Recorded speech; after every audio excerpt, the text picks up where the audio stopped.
Well, hello and welcome to the Biz Coach Show, hosted by My Biz Coaches and presented by the TLG Group. Your hosts today are Eric Whitmoyer. Eric, how are you doing? I'm doing excellent, David. Thank you. Awesome. And Dave Macon, that's me. And every once in a while on our show, we like to just kind of change things up a little bit. And occasionally we'll get questions through our online community, whether that's social media or people that connect to us through our websites. Or even just clients that we're working with, or we'll see a pattern of questions. And so we like to take an episode or two of our show and make sure that we answer some of those questions, because we find that, generally speaking, our audience has the same questions. And so it gives us a chance to kind of speak to those things directly. So we're going to answer a few questions here today that we've had come up recently. And the first one, I think, is something that anybody can relate to, especially if you're a small business owner, entrepreneur, and you're trying to get a lot of stuff done and you're struggling to manage your time. And so we're going to start with maybe some tips for managing time. And Eric, I know this is something that you're passionate about and actually have a lot of experience with. And so I'd love to maybe get your thoughts on it, and then I can maybe add some thoughts as well. Absolutely. And I'm sure you can, David. I'll start with, So let me start with this. I think this is super important for people to understand. Before you start focusing on managing your time more effectively or recognizing where the gaps in managing your time could be, you need to make sure that you actually are clear on what your goals are. Whether that's your business plan or your objectives at work or whatever that is.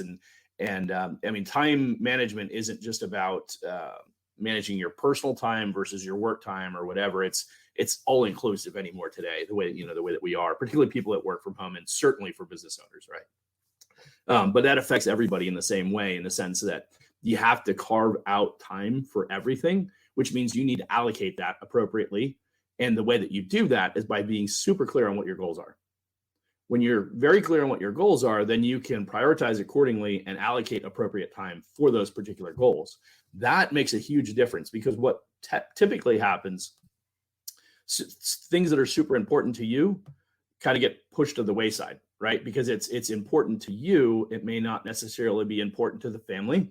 It may not necessarily be important to, and there's a whole talk track for that too, by the way, but it may not be as important to, other people in your life. It may not be as important if you have a full-time job and you're trying to create a side gig to build up and create your own business. Whatever that scenario might be, there's other things that are also pulling for your time and attention. And so if you're not clear on what's most important, you can't prioritize effectively, and that's going to affect your ability to really manage your time more effectively.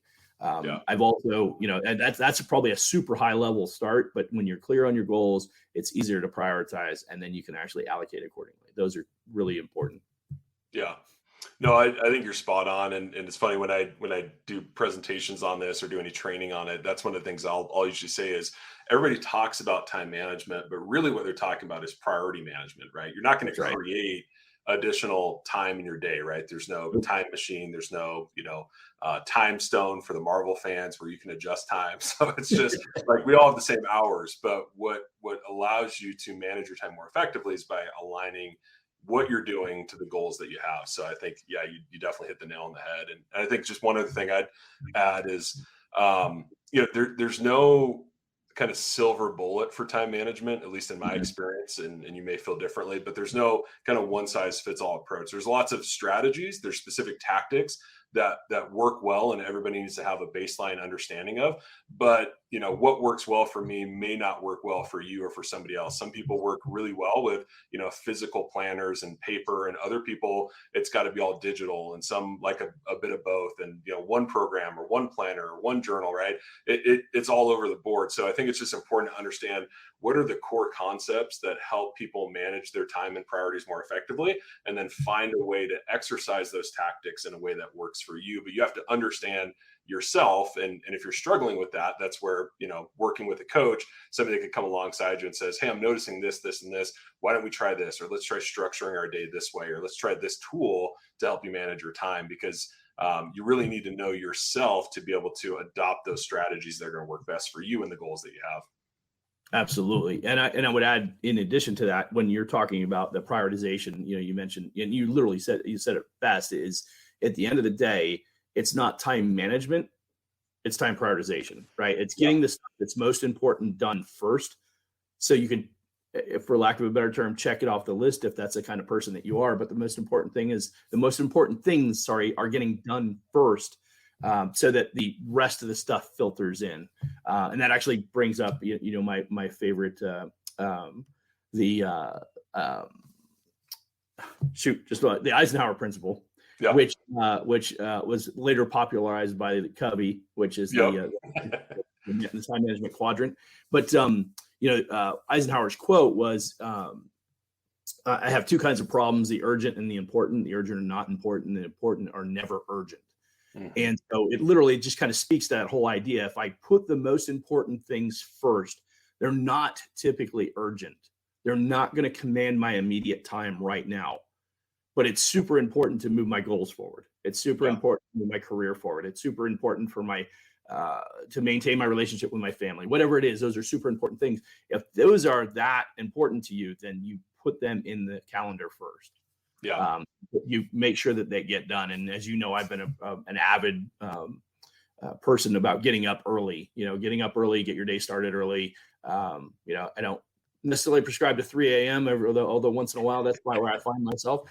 But getting up early and getting those things done before you're distracted by everything else that's going on in the world, particularly your world, allows you to get the most important things done and out of the way before everything else just kind of takes control, and the urgency of everything going on comes out and really kind of takes over. Yeah. No, absolutely. I think you're spot on there for sure. Yeah. So there's a couple of things that, I do my time management presentation. That prioritization is the very first thing on my list. Planning and scheduling is the second one. If you plan things, they typically get done. So one of the things I used to encourage everybody is if you got a list of things that need to get done, put them in your calendar. Yeah. Well, just literally block out the time and put it in your calendar, 30 minutes, 60-minute increments, whatever it is, and block that time out to do those things. Make sure that you're organizing yourself ahead of time. That's another big thing about time management that people tend to forget. If you plan to do it in advance, the day before, the week before, the month before, whatever, again, you're plugging into the calendar before things kind of take place and mess stuff up. It also allows you to, theoretically, catch conflicts before they come up. Yeah. Right. If it's the holidays, you're not trying to plan a whole bunch of stuff around the 25th of December, assuming Christmas time, right? And trying to put too much maybe work in during a time where you really need to be focused on the family or whatever the case may be, right? And that creates all kinds of conflict, not just with the work you're trying to do, but other stuff. And then learning how to leverage others. And I hate using the word leverage, but just like using other people's money, you also use other people's time. And if you're in a leadership role and you have a team that reports to you, you have the ability to extend those responsibilities. And one of the most important things about being an effective time manager in a leadership role is being able to effectively delegate. Yeah. And what I find a lot of small business owners struggle immensely with the ability to delegate. For sure. It's like you fall into that trap of it's got to be done right. I got to do it myself kind of thing. Yeah. And the ones that are able to scale and grow their business are the ones that learn how to delegate effectively. And then the last two are, you got to follow up. When you do delegate something to somebody, you need to follow up with those people and make sure that they're doing what they need to do. And there's a whole process to develop that. And then the last thing is just, like I said before, I mentioned it briefly, but it's common challenges. If you already know that things are going to come up and distract you, then schedule accordingly. Yeah. Right. If you know there's going to be things that are going to pull on your time, schedule accordingly, get your stuff done early, whatever. But for instance, for years trying to work out and I'm traveling all the time, I just had to get up at 4:30 in the morning and work out from 5 to 5:30 or 5:45 or whatever it was to get my workout in every day. Because if I didn't, there was no way in the world after working a 12-hour day, I'm going to come back to the hotel or whatever and put in a workout. It just ain't happening. Yeah, for sure. Yeah. Yeah. So those are key things that I would encourage people to consider when they're talking about time management. Sorry. No, you're great. Yeah, I'll add one more, and then we can jump to our next question. But one of the things I've noticed more and more as I've been working with companies trying to help them kind of simplify and systematize, which is something we'll be talking about, kind of a fun pivot here in an upcoming episode. But one of the things I'm finding is the concept of task batching is kind of unfamiliar to a lot of Yeah, good entrepreneurs. point. And that's something that I find really helps is first kind of the time blocking that you're talking about, building those things in your calendar, but then grouping similar tasks together. And that allows you to get into kind of that better deep flow of work instead of going from this software to this software to this software. That creates breaks in your focus, breaks in your concentration, versus, hey, these are all similar tasks, maybe in the same software, the same skill set, or the same type of focus, creative work versus not creative work. And doing those things at the same time allows you to work through those more quickly and more efficiently than if you try to separate them out. So that's something that I'll work with people on, is trying to better understand that concept and analyze kind of those workflows in their business and how they can make it more efficient. Yeah, that's a great ad. And David, one thing I would just add to that then would be the fact that not trying to get the last word in, but Yeah. to your point, as you're talking, as you said, software, the first thing I thought of was AI. Yeah. Right. We've talked about this multiple times. We have this, it's going to be a big component of our event coming up that we're going to talk about. And the reality is, at the end of the day, most business owners, particularly small business owners that don't have the resources or don't necessarily have the time, that would be a resource, obviously, but to invest in understanding the software that's available out there. And I'm specifically talking about artificial intelligence software that you can leverage. Huge opportunity to save time. You just have to make the initial investment to understand how to use it and how to employ it. And then once you've done that, then the investment pays big dividends. Yeah, absolutely. No, very, very well said. And I'll let you have the last word. So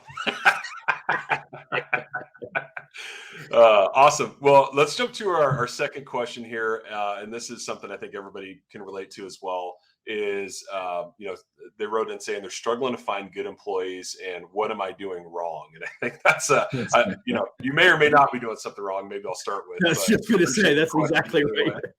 Yeah. Sometimes there's just bad employees and you're just seeming to find them. So it may not be you, but any thoughts to start us off on that one, Eric? Yeah, and I know we briefly covered this when we talked about the Great Resignation a couple of weeks back. And I know one of the things that I help employers understand, if you are not, well, let me quantify this. If we're talking about finding good employees versus keeping good employees, right? Yeah. You need to quantify the difference, right? Because and I think there's a differentiating factor there. But if it's finding good employees, really it comes down to it. I would say it's no different than trying to find a good accountant, lawyer, or anything else like that. It's like your best option is to get a good referral. Yeah. Because if you do the traditional, and especially right now, the way the market is today, if you're going the traditional route of running ads and looking for candidates, I know that David, one of your clients, is looking for an accountant right now, and as they're going through that process, and it's an in-house accountant, right, for the company, and as they're going through the process, one of the challenges with that is the fact that you're competing against everybody else out there that's looking for the same quality of talent. And if you don't have a competitive advantage, if you don't know what your market dominating position is in the workplace, right, not just from a sales perspective, right, to generate product sales, or service sales, but also when it comes to why people should work for you, you're going to lose. You're going to lose out to somebody who's bigger, better, faster, stronger, whatever. And, it's when we went through this process a couple of years ago, one of the challenges that we struggled with, there was a lot of I'm going to say younger people, right? The millennials, and not to pick on them, but to acknowledge that that's who's in the workplace, right? And they're taking up more and more. I think you're the one that shared that statistic. Yep. Right. That they represent more and more of the workplace at this point. And a big challenge is what's in it for them. Yeah. Right. And literally this is old school, but the WIIFM, right? What's in it for me? Yep. That's what an employee is looking for. And if you as an employer aren't doing a good job of conveying that messaging, you're not going to get those new candidates. You're not going to get the top of the line best employees. And they're going to go to the cool companies that have the break rooms with, foosball tables and whatever else is really cool to do and all that kind of stuff. And that's that's a thing that a lot of the people in the workplace are looking for. They're looking for a hybrid work environment. They're looking for those types of things. So anyway, not to get off on a complete tangent, but the point is that in that scenario, these people are looking for something unique that makes that brings value to them. And if you're just an employer thinking old school mentality, well, I pay you and you should do what I ask you to do. Well, that ideology is long gone in the world, in the Right. workforce today. Yeah. Right. But now again, just to flip that real quick, if it's not recruiting new talent, but actually retaining existing talent, it's a similar answer, but what are you doing? Right. Yeah. What are you doing to encourage and excite your employees? Again, if you have that old ideology, I pay you, you should be happy to have a job. Well, guess what? A lot of people don't have jobs and they're okay with that because they're finding side gigs and side hustles and they're finding ways to make money. And I can't tell you the last time I got into an Uber and didn't have a conversation with the driver that they didn't tell me they loved driving for Uber. Mm-hmm. Yeah. Now, if I'd said that 5 years ago, that would probably been different. It was like I'm just doing this until something else comes along. Yeah. Now I'm getting into an Uber and having a conversation. People are like, no, I love this. Nobody telling me what to do, get to work when I want to, right? I mean, whatever rationale that they have, the reality is people are finding things that they're happy to be doing outside of working in an office or corporate environment. So as an employer, again, I have to ask you, what are you doing to retain that quality talent? And what are you doing to really encourage them to give their best? Yeah, totally. Yeah, and I think you're spot on. I think how attractive are you as an employer and how well do you message that is really important. So I think totally agree with you on that. And I think, for me, the quality of your employees is directly related to the quality of your hiring process, right? And so if you don't have a solid hiring process, if you Absolutely. don't have, interview guides and, all sorts of different things that we would advise you to set up, is you're going to have kind of this shotgun approach to hiring where you're going to just bring people on and they may or may not be a fit, and then it's too late because you've already hired them. So I think it's really important to really analyze your process. It should be difficult for at least the first 3 quarters of it, to get through the hiring process. I mean, you should be really scrutinizing people, finding reasons not to hire, all those sorts of things. And really that last quarter, and I think sometimes employers miss this, is there's a point where then you have to kind of shift that a little bit. You've identified this is a top caliber person, and now you need to kind of woo them over to working for you, right? Great Because point. yeah, if they're looking at different offers and they're top tier, then chances are, they've got some other offers. So how well are you, positioning yourself to recruit them to your company? So I think that's really important. And Eric, I know something you and I are big advocates of is leveraging the good employees already in your business for referrals, right? I mean, that should be your go-to spot, and have a, referral program in place where if, somebody that you've had in your business a long time, they're a great fit for your culture, they work hard, they're sharp, you don't have to micromanage them. If they know other people, they're probably similar in their work style, maybe not exact, maybe not quite as good, but they're going to be at least better than somebody you've never talked to before, just somebody came and applied off the street, right? So leveraging those referrals, and then now the person that referred them, they've got a vested interest in it, whether that's financially or reputation, and so they're going to take them under their wing, and that's going to lead to a better onboarding process. So I'm sure we can go on and on about this, but those are what I kind of look for is referrals, the quality of the hiring, and how well are we attracting people, especially that last 25% of the interview process. We got to put our salesmanship hat on there. Yeah, I will tell you that, David, the last thing I'd want to say on this specifically is I was good at interviewing, terrible about hiring. Yeah.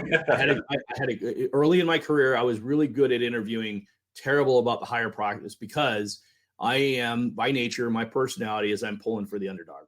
And so the challenge is it's my human nature. I cannot build into my nature. Sorry, but I cannot seem to shake that. I always want to give the underdog the opportunity. And 2 people side by side, the proven experienced person versus the young, ambitious person that lacks some of the skills, but has all the drive in the world.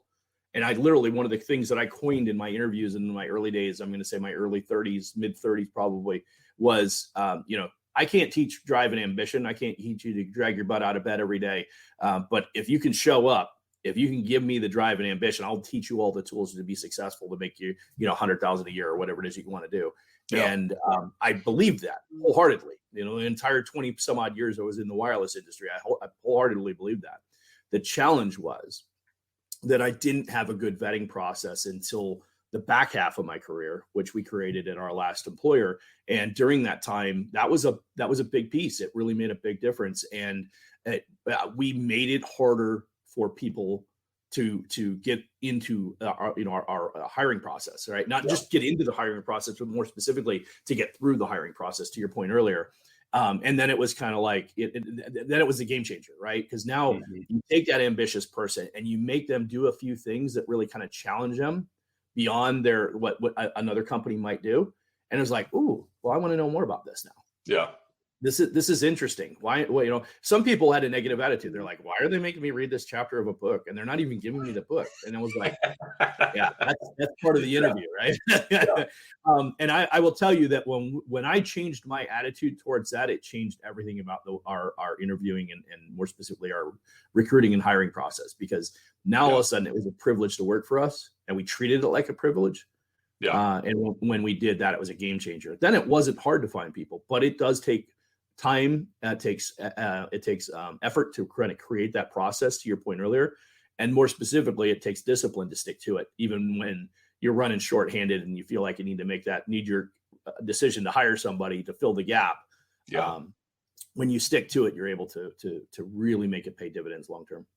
Yeah, no, it's spot on. Yeah, it reminded me, I was working with a group of managers last week, and one of the things I was teaching them, and I think it's equally applicable to, a small business owner, entrepreneur, is to be good with the people portion of your business, right? You've got to be exceptional at hiring or exceptional at coaching, and ideally both. And so if your hiring process isn't great, then you better be awesome at developing people, because you're bringing people in that maybe aren't amazing, right out of the gate. But if you're great at developing and coaching, then you'll get them to where they need to be. If you're not such a good people developer and that's not a strength of yours, then really refine your hiring process to get people that are already at the level you need them to be, so you don't have to spend as much time coaching them. But ideally, right, I think what you and I have learned, Eric, is when you get both of those things, if you're great at hiring and you're great at developing people, really the sky's the limit. I mean, you've got both of the people pieces in place that you can grow and scale really rapidly, because you've got the infrastructure in place to do it and the people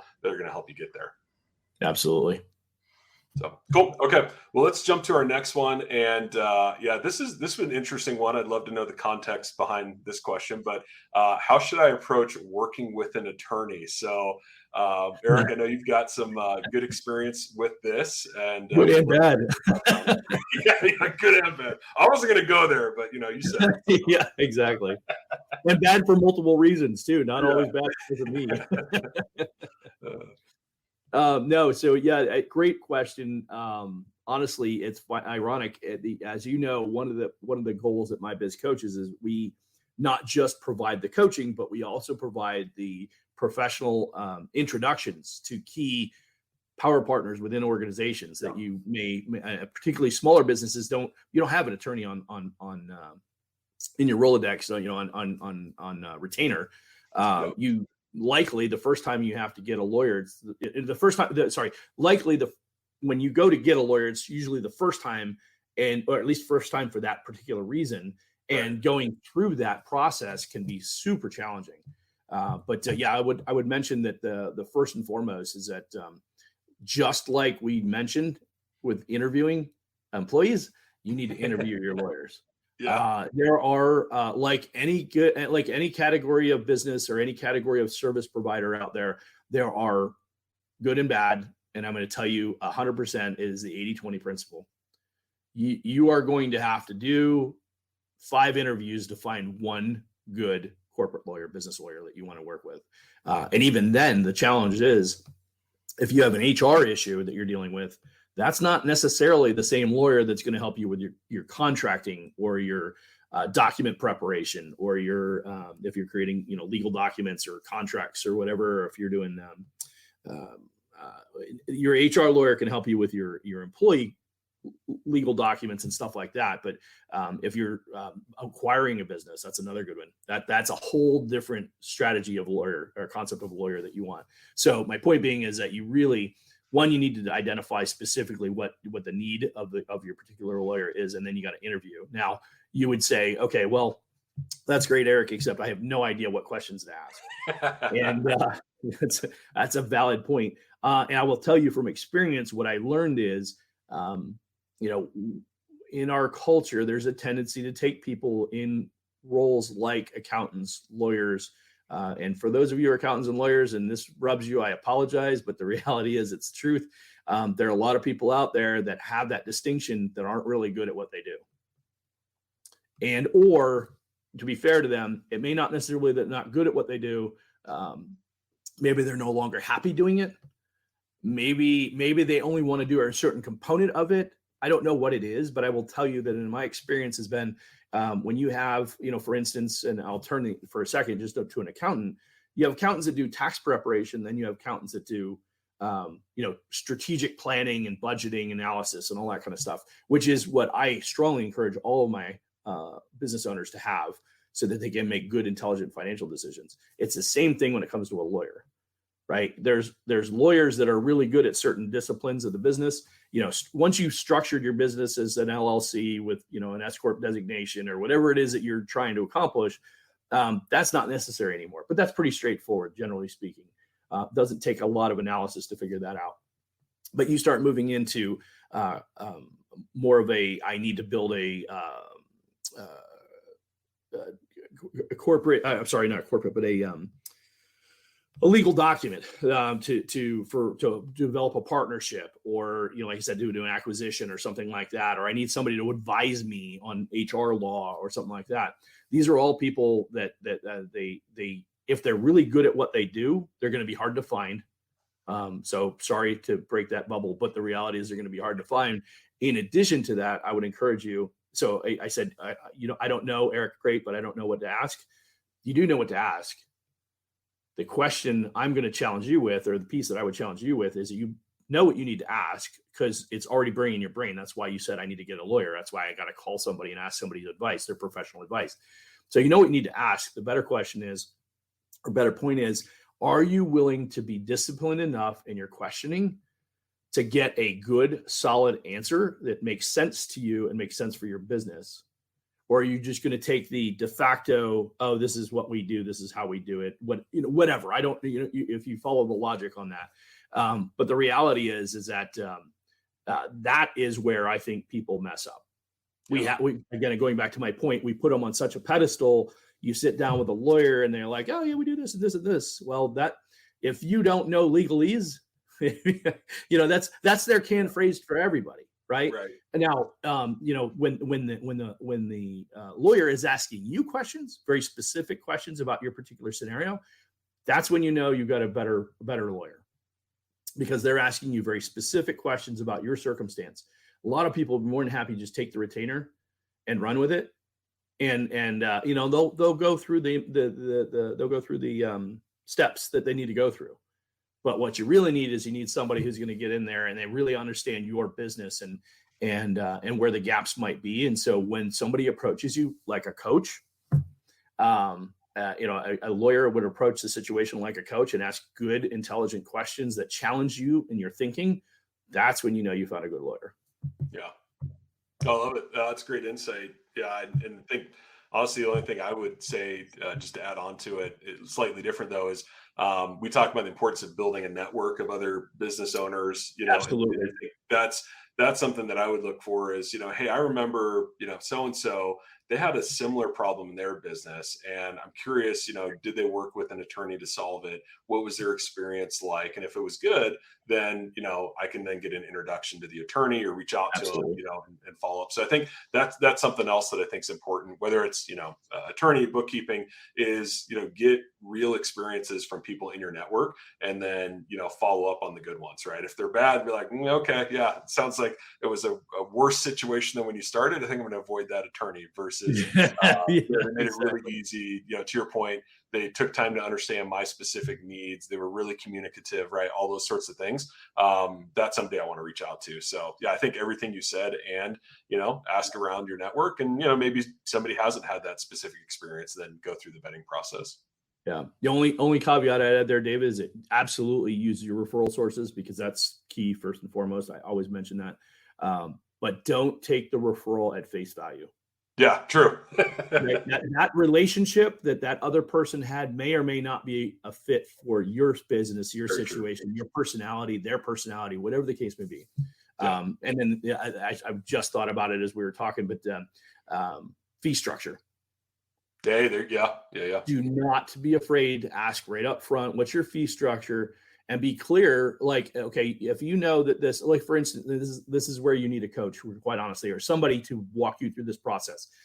And a lawyer's not going to do this, because a lawyer, like anybody else, they're trying to make money, right? So, but Yeah. if all right, let's just say for the sake of argument that the particular situation you're dealing with is going to cost you, let's say if you lose the case, for instance, or whatever the case may be, it's going to cost you $25,000, right? Let's just say you lose the case, it's going to cost you $25,000. Just use that as a benchmark. Well, how much are you willing to pay in legal fees to have somebody defend you to make it not be $25,000? Right? I mean, it's just simple math when you really think through it. It's not that elaborate, but if you think through it from that perspective, well, if I know worst case scenario, it's going to cost me $25,000, at what point do I draw the line from a lawyer's perspective and then cap it? Yeah. I literally read that in a book. I don't remember, maybe 10 years ago or something like that. The guy was talking about, strategic, it was an acquisition of a business, but he was like, yeah, I tell the lawyer right up front, this is how much I'm willing to spend to acquire this business. So don't hit me with all these frivolous fees. And I'm not picking on lawyers, because anybody can do this. But the reality is, it's like, be very clear what your boundaries are, because at the end of the day, why would you spend $25,000 to defend yourself if you're going to end up paying $25,000 anyway? Right. Yeah. And so obviously that makes sense logically. There's also an emotional component. And I know lots of times there's other considerations as well. Could be, I don't want to admit that I did something I didn't do, or, whatever. I don't, working with lawyers can have all kinds of different circumstances. But the reality is that's another part of it that I think is really important for a business owner to consider. What does this look like? Now, I will tell you, wrongful terminations, having gone down that path with different companies in the past, those can be really, really ugly situations. And the sooner you get a lawyer involved, the better, because you're trying to reduce. I mean, I know of one company at one time, it was a frivolous claim, but it started at $2.5 million. Yeah. Eventually settled out of court for like $40-some thousand. Yeah. But you get a lawsuit claim for $2.5 million as a small business owner. You're like, what? Yeah. They'll destroy you, right? If it's handled improperly. Yeah, exactly. Yeah. So cool. Well, great insight as always. So we'll be back with another episode soon with more community Q&A. So if you guys have questions and you are first time watching the show, or you watch often or listen often, just connect with us on social media. Feel free to send us a message, add a comment to a video or a post. Connect with us on our websites. We'd love to hear your questions so we can answer them through the show. So Eric, I know you've got kind of some exciting stuff coming up. I think we spotlighted it last week. I'd love to learn a little bit more this week about your upcoming live event in April. Yeah, absolutely. We're super excited. As I said last couple times, we're able to. Oh, nice. Thank you, David. We were able to put together a list of 10 different speakers. We got 8 categorized here, but we have 10 different speakers that'll be at the event. Amazing opportunity to help people get a better handle on their business. A lot of crazy things going on. We've been talking about bank issues. We've been talking about the Great Resignation. We've been talking about the real estate industry and mortgage industry specifically, or more specifically, I guess. But there's a lot of crazy stuff going on, and we want to help you position your business to be able to capitalize on the current market circumstances. And so we're encouraging people to do what we call an ROI audit, return on investment audit, ensure that you're spending the appropriate amount of time on the things in your business that you should be, and getting the results that you intended to. So come and hang out with us for 2 days and check it out and see what you can gain from it. Awesome. Yeah. And if you guys want to learn more, we've got, we'll put the link in the show notes as well. And you can even pause and rewind and scan the QR code to purchase your tickets online as well. So appreciate you hanging out with us. Eric, as always, appreciate your insights. And we invite you to subscribe so you don't miss future episodes. And thanks for connecting with us on the Biz Coach Show. Have a good one, Eric. Awesome. Thanks, David. Appreciate it. Yep.